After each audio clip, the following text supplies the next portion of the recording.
Hello, Chameleon Wranglers. Welcome to this wonderful live session. It's a Tuesday night, and we are, let's see, I'm getting Instagram online, and we are going to have a good time tonight talking about chameleons and stuff. Let's see, Ty's here. Hello, Carlos. James. Hey, all right. Hey, are you learning how to speak Madagascar? Hey. Oh, hey, James. You may know someone else is coming with us. Let's see. Mike, hello. Regular crowd shuffles in. Where everybody knows your name. Hey, everybody. It's great to see you all. Okay, Marcia Ann is almost completed Satan's new enclosure. Excellent. I need to see that.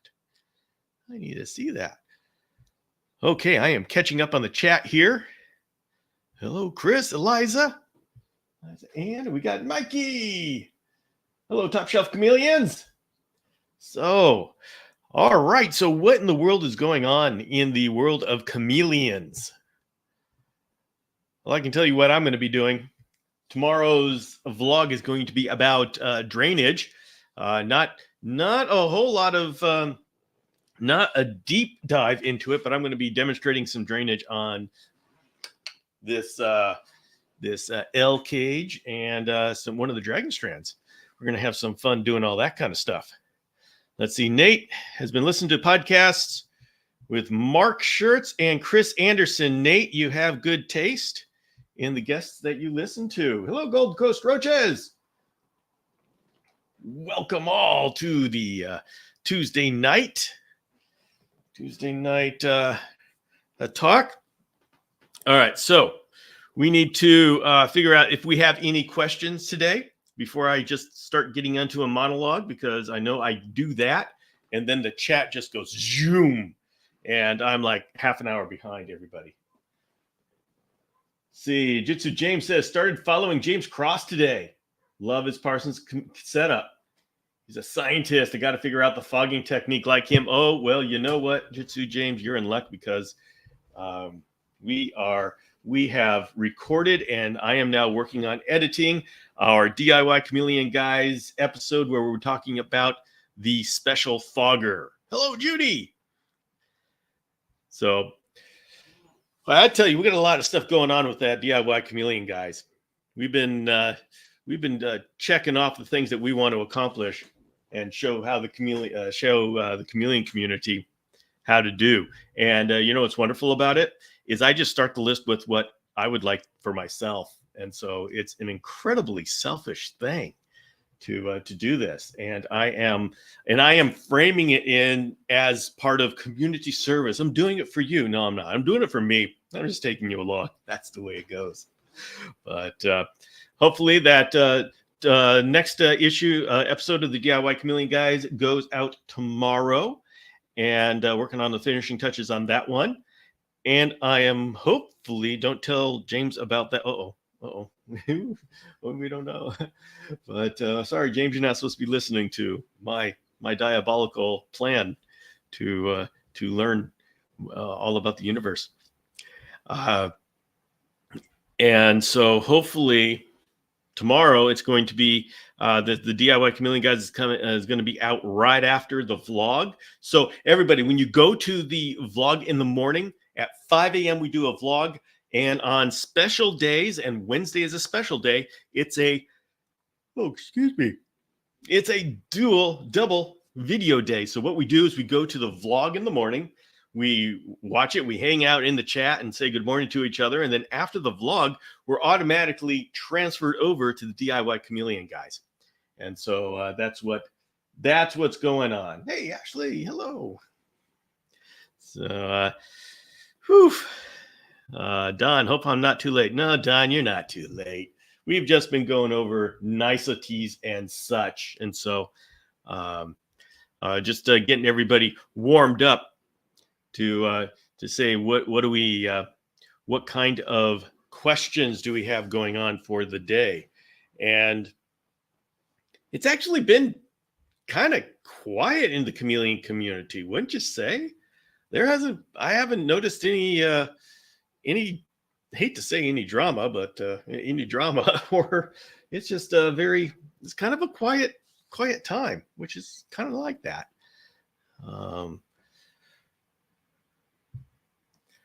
Yeah, that's right. Don't listen to Bill. You might hear his plans, his secret plans. All right. Roxanne says, I need help. I am elbow deep in bioactive soil. It doesn't sound like you need help. Sounds like you're in heaven there, enjoying things. Should we fight? No, don't fight. But if there's anything you're asking about, any questions, that's it. How are the Xanths? They're my absolute favorite. Robert, my Xanths are doing just fine. They're hanging out. I am doing my best not to make more Xanths because I was way too successful in making Xanths. And oh my goodness, it overwhelmed me. So, but I love them. I love them.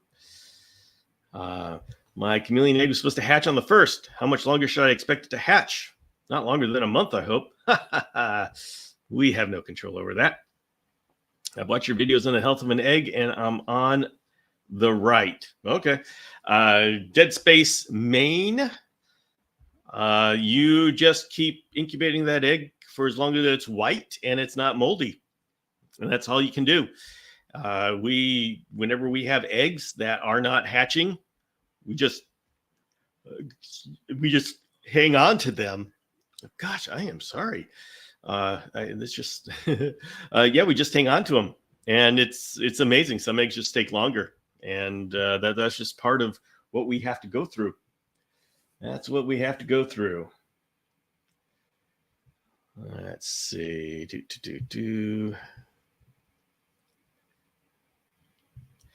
you see any big difference in parameters when you wrapped the male shamrock's cage? Yes, Don, I did. I was able to raise the nighttime humidity and the fog up. It actually held it in, when before it was just disappearing out the front. So it made all the difference in the world. And really, when you guys are enclosing in cages, let's see. Just check and see if that dog is gonna keep barking.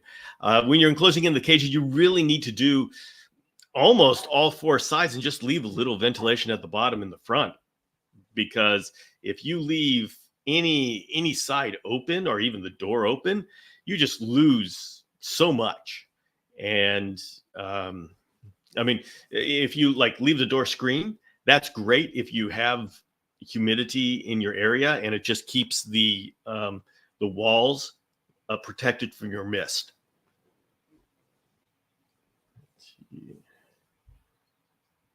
So, hey, Misty Mountain Fans is here. Hello. That's everybody knows Yvette already.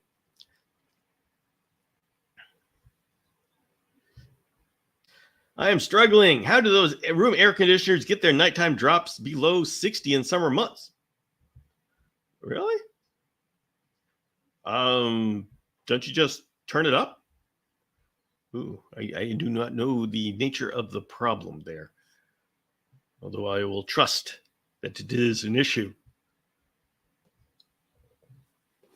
What does it mean when your chameleon isn't hiding in the plant at night, but rather than hanging on the screen? Okay.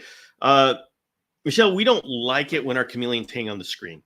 That is an indication that they're not happy with anything they have found in the cage. Most of the time, that means, okay, we've got to change something in the cage. But it could be that there's something that's bothering the chameleon that has nothing to do with the cage. The chameleons are very good at eyesight, and so they see what's in the room. And if there's something in the room they don't like, that they feel threatened by, they will be antsy. And so when we see a chameleon being antsy like that, if you've already checked the cage setup and you're saying, hey, you know what, this is great, this is exactly what it should be, sometimes we got to start looking outside the cage. We got to look at the windows. What are they seeing? Does the sun come in and blast them during the middle of the day? Is there air conditioning vent above the cage? And so, and it could be, is there deer antlers on the other side of the room? And that's just freaking them out. Every chameleon has their own little quirks. And so Yeah, sometimes it's a little bit difficult to figure out what's going on.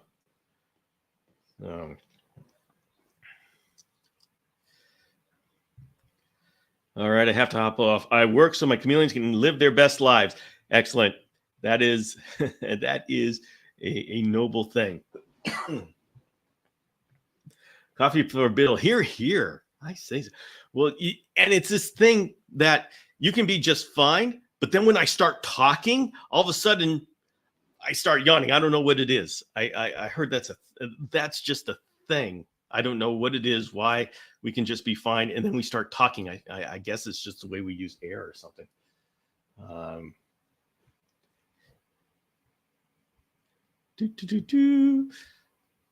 All right. I am trying very much to catch up on the chat. There we go. Conservative vanilla nighttime drops needed during the summer months with just the room AC. Well, yeah, you're right to keep track of it. You get it down as far as you can. Although I think in the low 60s you should be fine, but I don't think anybody really knows. I am not a deer hunter. I don't hunt. I can't. It would just hurt my soul to do that. And you're going to say, yeah, but what's the difference between a deer and a cricket? I don't know. I'm a human being and there's things I can do and things I can't. Yawning cools the brain when it overheats. Well, okay. I should be yawning all the time then. Oh, boy. So I am going to be building up at least 2 more cages in the next couple of days. And so we're going to be working on, oh, sorry, you're all going to have to just hang with me. I don't know why I'm all of a sudden yawning a bit. Maybe I should, you want to make another pot of coffee? Maybe, I don't know if that would be trouble or not.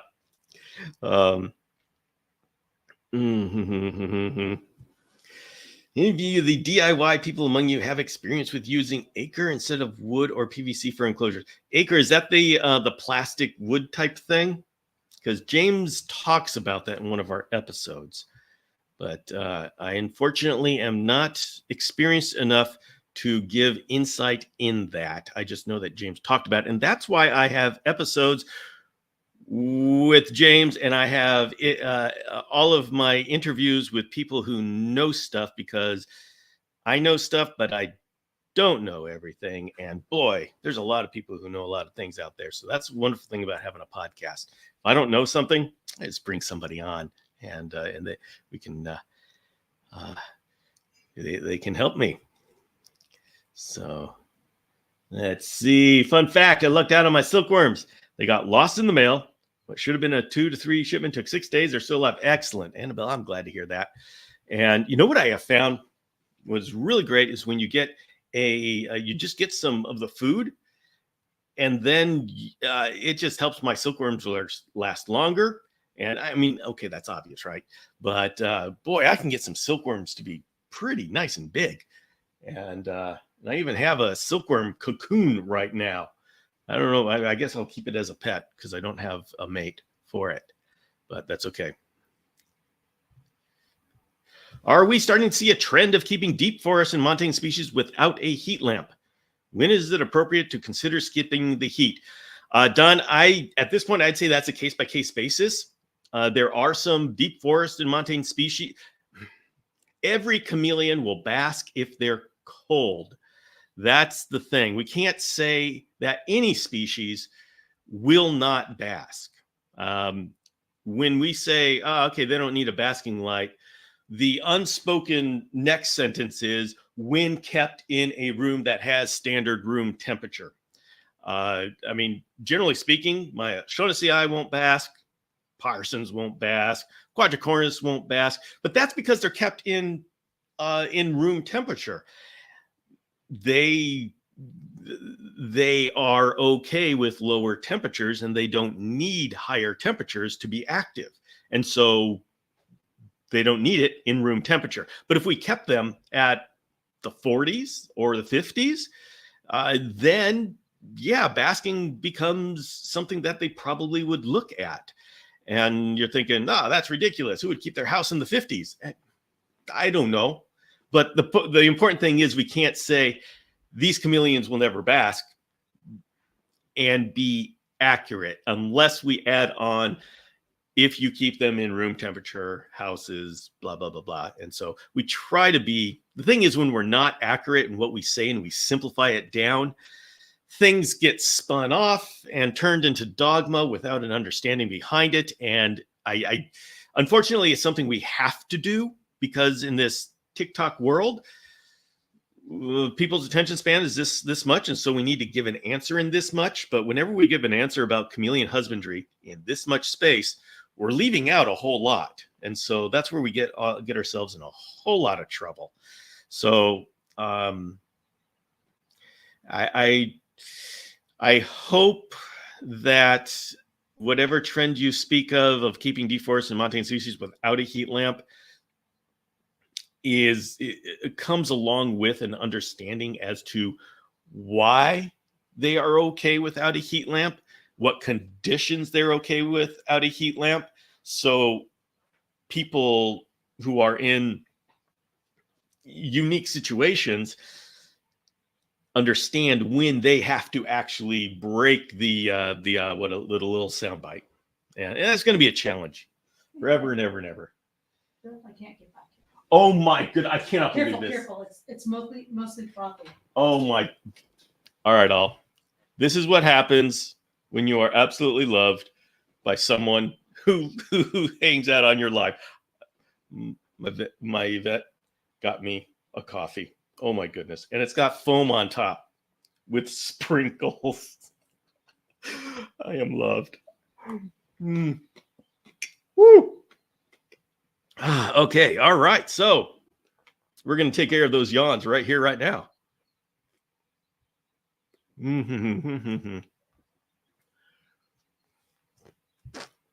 All this knowledge you have in chameleons. Are you still learning new things all the time? Deep Space Maine, that is the exact reason why I do this. The whole podcast is not for me to just tell what I know. Me telling what I know is so everybody else can get up to the same place and can explore more. No, I have this show so I can bring people on who are exploring. We are learning so much all the time. I mean, just go back and take a look at all the things that Jonathan Hill has done in the area of panther chameleon breeding. I mean, it's and Michael Nash. I'll go that Dr. Michael Nash and the things he's doing with the little mini Kaluma. There is so much going on in the chameleon community. I do not have a problem filling all of my Chameleon Academy with the stuff that people are doing. And that's the whole reason for doing this. I'm excited for how much we're learning. There is so much more that we need to know. So many questions about nutrition.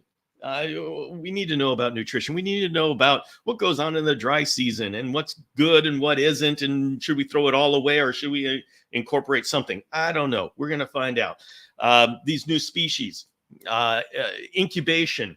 Are Parson and I really double diapause, or is that just something that we're doing wrong? Who knows? Who knows? Maybe it is. That's the way it is. How far down of a nighttime drop do we really need to go to make it effective? And for how long do we need that? Is UVI 3, is that truly the ultimate UV index? Or is that's just one data point that we did say, okay, UV index of 3 works to give them enough vitamin D3 so they can do fully calcified eggs. But could it be UV index 2? Could it be UV index 3 for only 3 hours and then we shut off the UVB light? All these things, don't know. And I'm hoping it took so much effort to figure out UV index of 3. I mean, if you go back into the podcast, you can see how it built up from Pete Hawkins, who was trying to figure out, who was testing out a supplement that didn't have dietary D3. And he told me about that. And I said, oh, wait a minute. You telling me you got a calcified clutch of eggs? He says, yeah. So, and I said, okay, wait a minute. This is it. And so I took he was doing a totally different experiment. But I took that and I tried it with veiled chameleons and showed, okay, it does work. And then Jonathan Hill took that and he tried it with panther chameleons. Oh my gosh. And he did it multi-generationally with panther chameleons. It works. And then Dr. Michael Nash took that and said, okay, let's take baby carpet chameleons, try them under UV index of 3 and all the way up to UV index of 6 and see if there's a difference. Found out that its UV index of 3 is great. He published a paper on it. And so for all those people who say, I'm not going to believe anything until there's a peer-reviewed paper on it, well, there you go. It took many years to get there, and that's what it takes. And so this outreach that I have here is all about not only my learning, but us exploring and figuring things out. It's like a center point for people to coalesce around and say, okay, they take a little bit of what somebody else has done. Even if I'm just sitting here interviewing people and other people around listening to those interviews do something and it doesn't even affect me, this show helps facilitate that. And so there's so much going on here, and I'm very, very happy and excited, and I love being part of it. So I am learning all the time, and that is what makes this worth it. As soon as I'll be very disappointed if I ever get to the point where I know everything, because then life will be boring. Let's see. Hit the like button, please. Yes, thank you very much. Thank you very much. Yvette is the best personal barista. Yes, Jitsu James, she is. She's wonderful. Hello, Howard. Oh, nice. Hey, Bill, what do you think of nebulization therapy? The idea is to atomize liquid medicine in a box with the animal inside and have it breathe it in, easy on organs and much less stressful than force. It sounds great.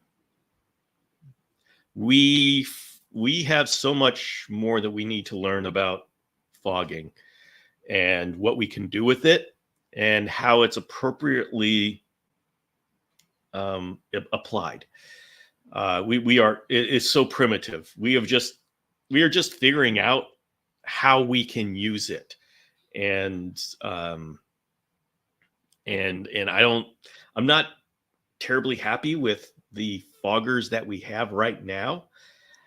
So I'm hoping that technology gets further and further. And, as we go to Madagascar, I just had a conversation with Michael Nash about, okay, what did you think about the humidity and the kind of rain and that combination? We're still figuring this all out. Now, as far as including medicine in with the fog, I don't know. I have no idea. I haven't even begun to. It would be great if somebody wants to experiment with that, but I don't know if anybody has figured out. If I don't know how that would work. Does Baytrail work when it's nebulized? Does Bendazole work? I will have to say. So Dead Space Maine. See, there you go. Learning. I have no idea the answer to this question. And Grandjean, interesting idea for the future generations or your present generations to figure that out. So let's see.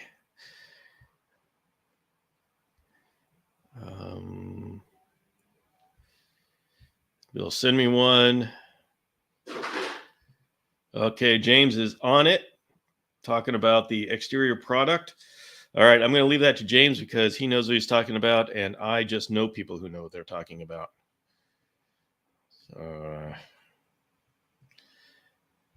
And very excited to hear that Nick has a female lateralis coming tomorrow morning. Excellent. That is great news. I just put in a lay bin for my female lateralis because she was walking around the bottom of the cage. And I should have, within 2 weeks, she should be ready to lay eggs if she truly has eggs. She doesn't have that marble belly look. So, we'll see.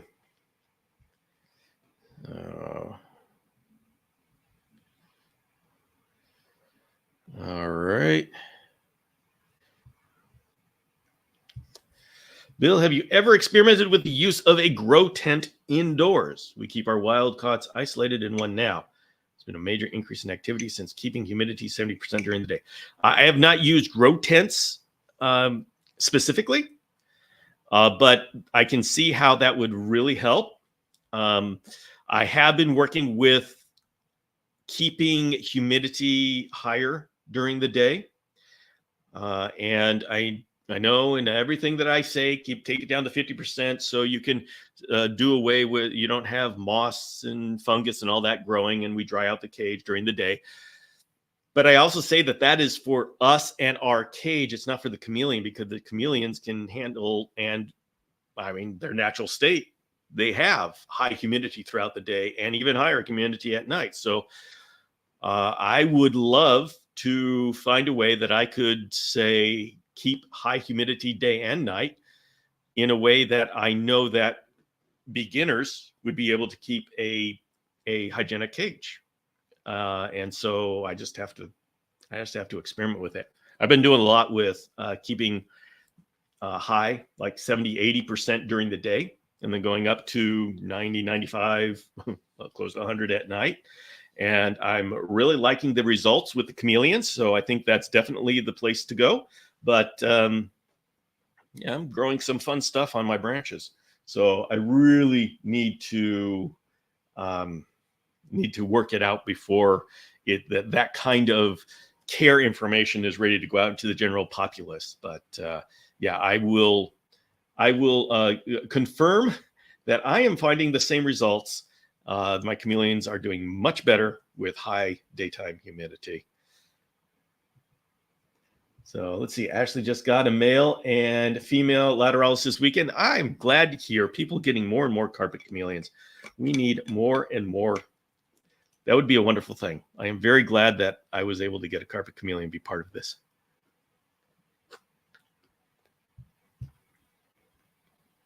My daughter, Tyra, knows everything, Bill. She'll tell you how easy it is. Yes. Okay. Maybe I'll have your daughter on. Ask her questions about nutrition, fogging, and all this wonderful stuff. Oh, yeah. Okay. Nate is playing with the variable UVB to have a similar ramp up to daytime UVB, starting out 1.5 up to 6 at noon and back off till 5. Okay. Now, keep in mind that when you're doing that in a smaller enclosure, you need to make sure that they have definite ways of getting out of it, because I know in nature, that's what happens. And so if we're going to be replicating nature, why not do what's done in nature? Just be careful in doing that in a much smaller space for them to get away. They don't have the options, but yeah, you've been around long enough. You understand what you got to watch out for. So I would just for everybody else, this is where the challenge is when we talk about applying what we see in nature.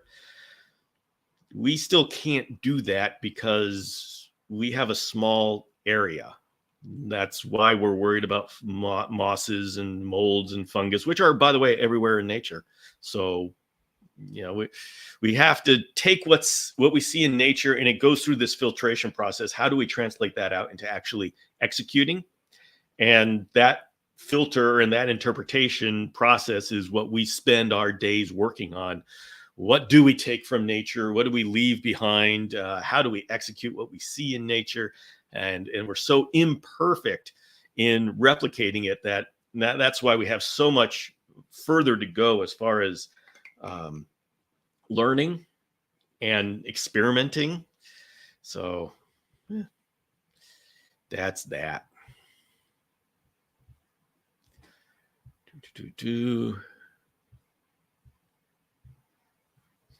I have purchased and returned so many foggers.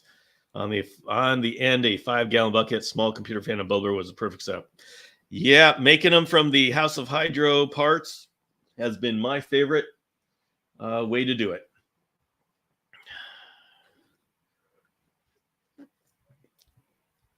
I'm just a carpenter who pretends to be a podcast co-host. Yeah, you are. But you got donkeys, James. So that means you're special.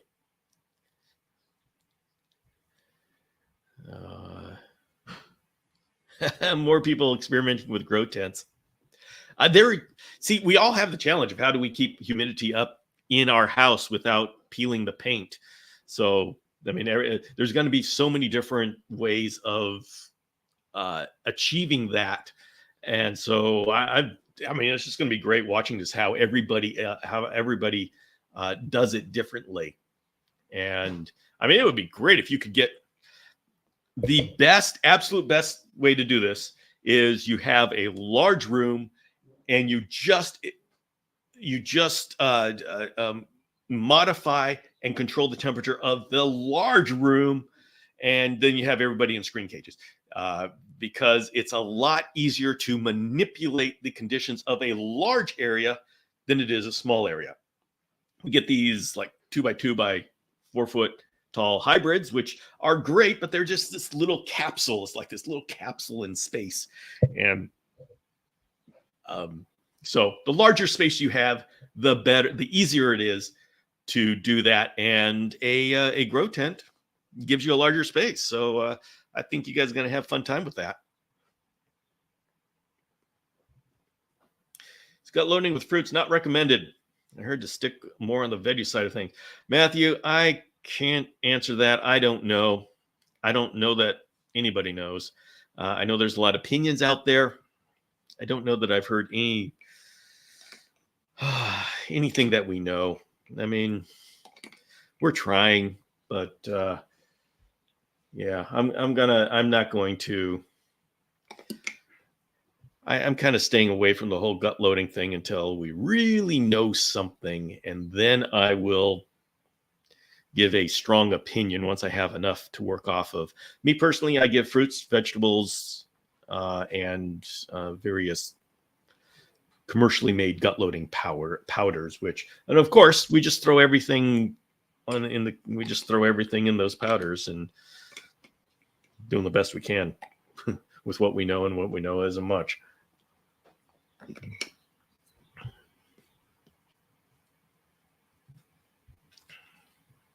My female panther's beer's big gravity again. Good luck, Marcia Ann. Oh. I heard a comment about how you're bringing up your daytime temperatures. Are you adding ventilation fans? Would you care to explain more? You've piqued my interest. I'm bringing up my daytime humidities, not my temperatures. Is that what you meant to write and ask about? And am I adding ventilation fans? At this point, I am challenged to get my humidity up, and so I'm not having to worry about the ventilation fans. And so that is not an issue at this time. Now, I have ventilation fans that I absolutely can put on at any time, and I probably will, as my next step, just have fans sitting, not blowing in or out, but just across the tops of the cages, just very gentle, just to give a breeze. Because right now, the way I'm closing off the enclosures, I'm closing off a lot of just breezes. So I want to bring breezes into it.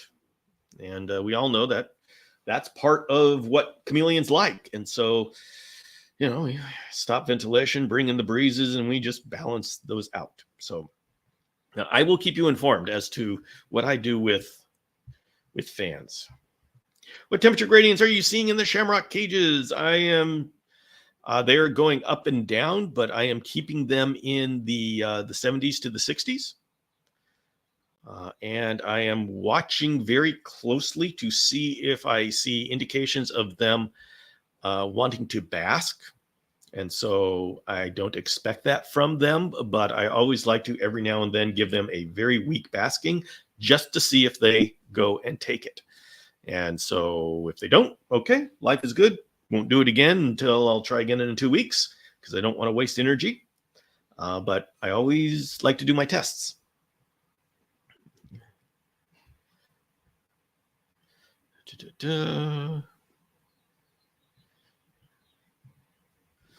Looking at greenhouses. One that comes with a powerful Ventilation fan, built-in power strip, and an adjustable roof. Weatherproof, and I want to use a huge free-range jungle. Okay, that sounds great. Although, if it's in a greenhouse, you don't have to call it a free range because everything in there it's just a huge enclosure, which is excellent. Please do so. It's a great idea.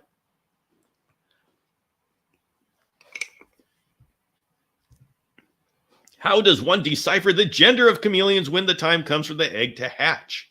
Does it vary between species? I have a panther chameleon egg. Yes, it varies between species. Some are difficult, some are easy. Hello, Piccolo chameleon, going great. If you have a panther chameleon, that gets a little tricky. You need to have experience in doing that. And to be honest, I'm not that good at it. I don't. We've got panther chameleon breeders that are very, very good at it, and I make sure I know them and are on good terms with at least one panther chameleon breeder. And sometimes that's all I can get. Actually, I get two.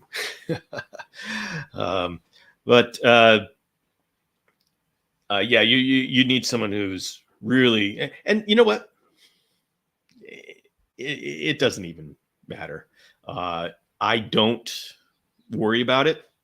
When my panthers hatch, I just raise them up, and it doesn't matter whether it's female or male. You raise them up the same way, and so yeah, it's kind of nice to know. But you can go on my YouTube videos, my YouTube channel, and there is a video there done with Framscams, and Carolyn La Framboise tells you how she does it, and there's video which shows you the differences. Even with those, although I'll say even though with those videos, it's kind of challenging, but that's your best chance. Even experts miss. Yes, it's very difficult. Panther chameleons are not easy. He once told me when I was a girl, but and really people, I mean, the panther chameleon breeders do the best they can. Some of them are better than others, and you just, but everybody's doing their best. Panther chameleons don't make it easy, so you know nobody. I won't say nobody's trying to trick you or get away with something, but it is a challenge. I'll say as somebody who doesn't have a horse in the race, it's a challenge. So don't think that they are trying to deceive you. They're doing the best they can.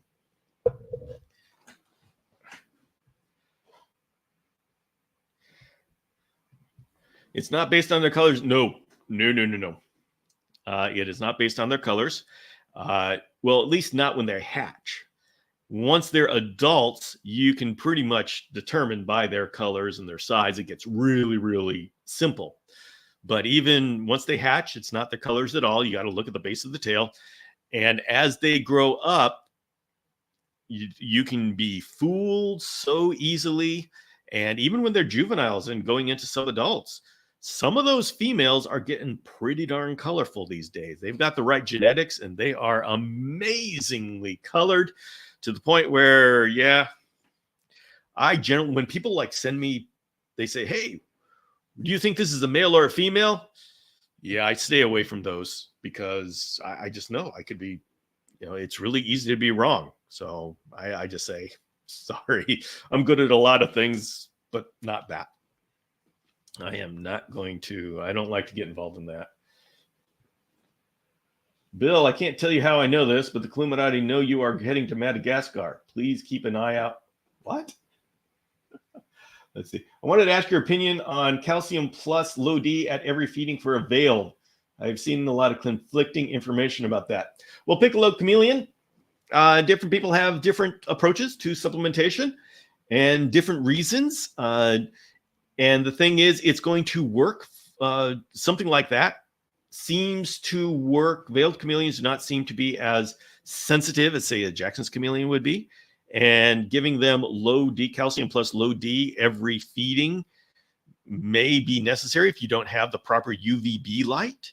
And so somebody may be doing that and get success doing that because of what they're doing with the light. I do not recommend that. That is not what my care guides say. My care guides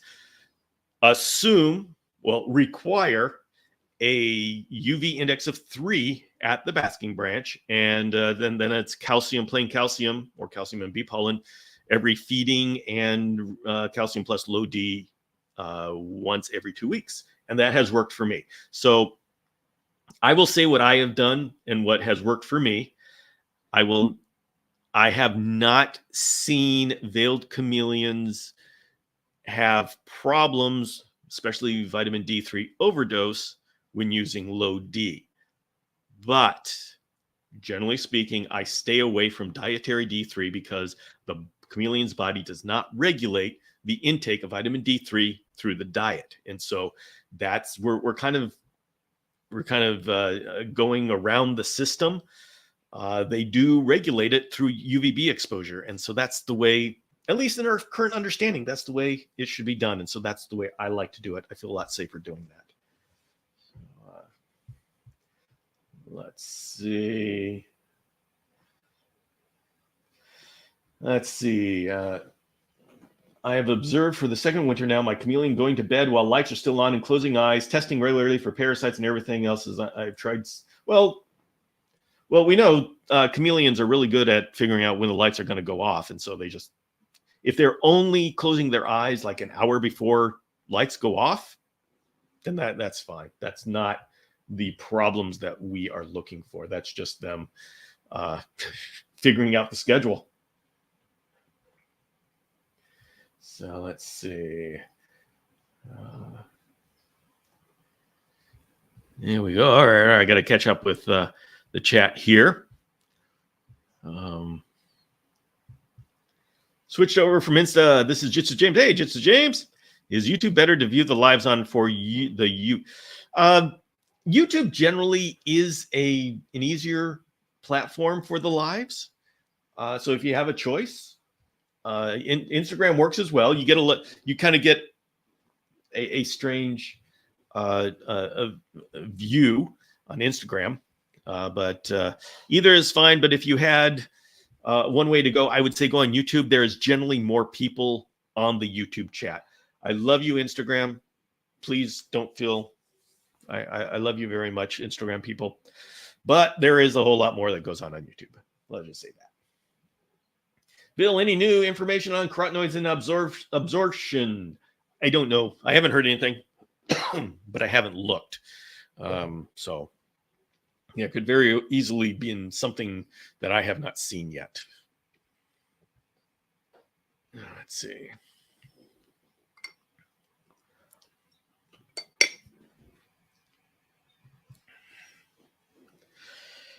Bill, I have a dripper and a fogger that comes on at night, but sometimes when I spray the enclosure, my veiled comes to the nozzle and drinks directly from it. Her poops look healthy.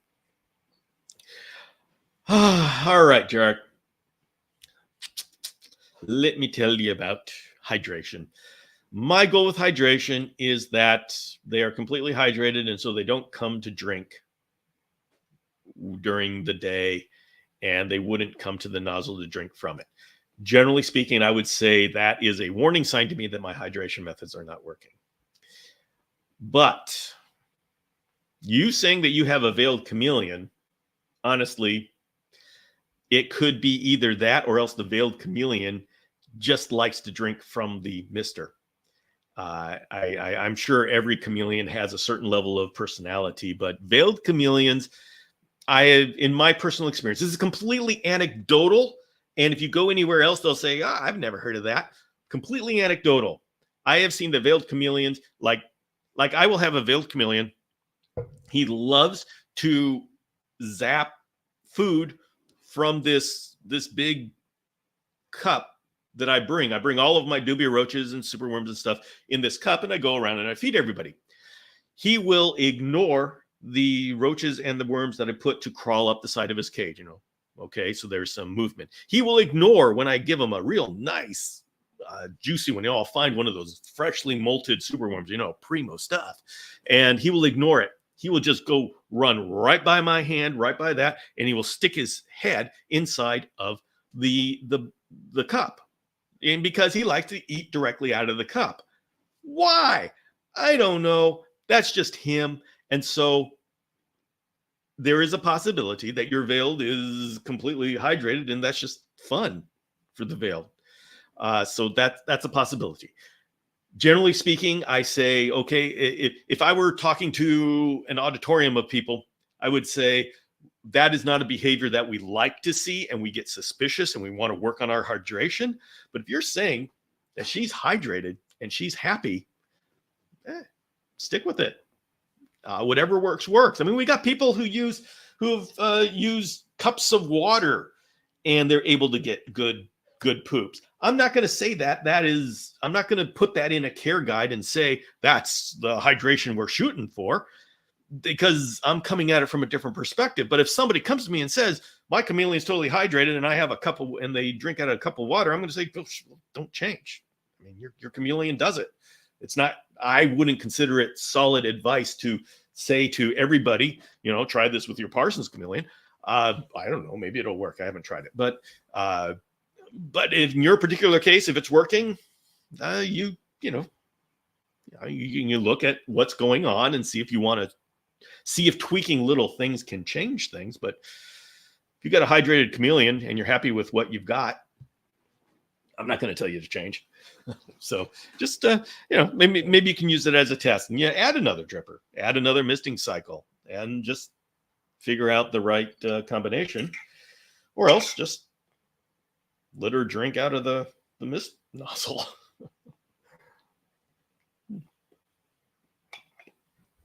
Ty Harp says, hey, Bill, I have an 8-month female panther who is small. I'm wondering how much she should be eating daily. I cup feed, and she roughly eats 4 to 5 bugs every day or two. Well, if she's small, and I'm going to take your word for it that she's small, then you can I would just keep feeding her. Keep feeding her until she looks like she's not growing any further. I mean, at 8 months, you're talking about young adult. So, keep maybe feed her as much as she will eat, and just stop doing it every day. Once you see that she's not getting bigger, she's just getting more rotund. So, it's one of those things that you gotta do a judgment of yourself by your judgment as to what's going on there.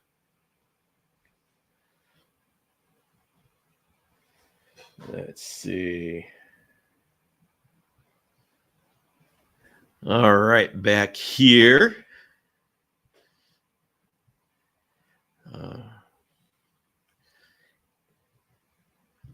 Have you ever seen a clear discharge or urine getting stuck in the cloaca and gravid panther? Not particularly. Although, I mean, it certainly doesn't seem like something out of the realm of possibility of happening. But I haven't personally seen that.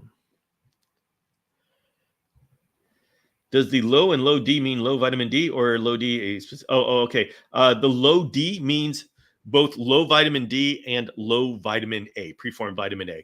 Preformed vitamin A is generally put into these mixtures at 10 times the vitamin D. So when it says low D, your vitamin D, I believe, is 8K international units per pound, and then your vitamin A is 80K. Whereas in the Repashy Calcium Plus, the vitamin D is at 20K international units of per pound, and vitamin A is at 200K.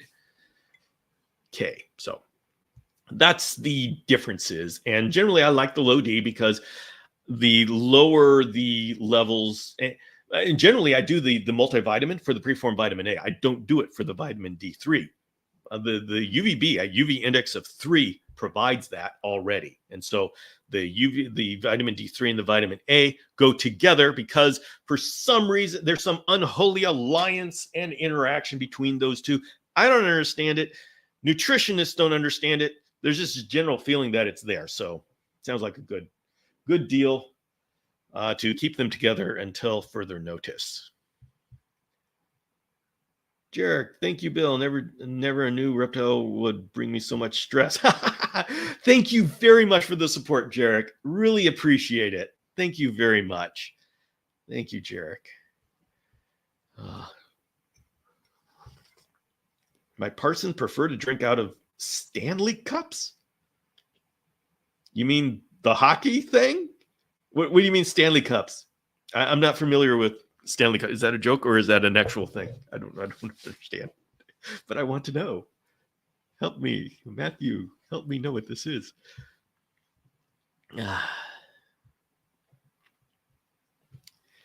Then what about Panthers drinking water? We missed twice for 5 minutes every day, and 6 a.m. and 8 p.m. and recently added a fogger. We provide a dripper throughout the day, and they do drink from that. Ideas? Well, once again, Troy, is there a problem? Is there something that you want to solve? See, this is the challenge with putting together care guides. When I put together a care guide, what I put in that care guide is something that will work, something that I have tested and that I have communicated, and I have seen how people interpret what I've communicated, and I'm happy with the results that they get. That goes in a care guide. What I have in the care guide is not the way it has to be. There are so many different ways that it can be implemented. And I mean, this whole thing about bills against day misting, I'm against spraying chameleons in the eyes. They don't like that, but I don't care about misting during the day. So whatever combination that you have, if it's working for you and you don't have any problems, then don't change it. Be happy. You say, okay, we're good. If your chameleons are not giving you the great poop, or you have so much water going through your system that you're trying to figure out how to be more efficient with it. So these are reasons to say, okay, well, maybe I need to add more hydration, or maybe I need to switch to fogging a little bit more and I need to change the balance. Those are reasons to evaluate your hydration. If you have evaluated your chameleons and you have determined that whatever you're using is working, stick with it. There's nothing. I know you go certain places in the community and you will be told that what you're doing is wrong because it's the wrong way that you're giving hydration to your chameleon. That's not what you're going to find here. I just want you to get you started. And once you tell me that your chameleon is hydrated, 2 thumbs up. Job well done. I will leave dogmatic hydration to other areas of this wonderful internet world. Is there an ideal weight for adult panther chameleons? No, there's not. There are so many different things that can happen, different genetics, different raising, that you could have a wonderfully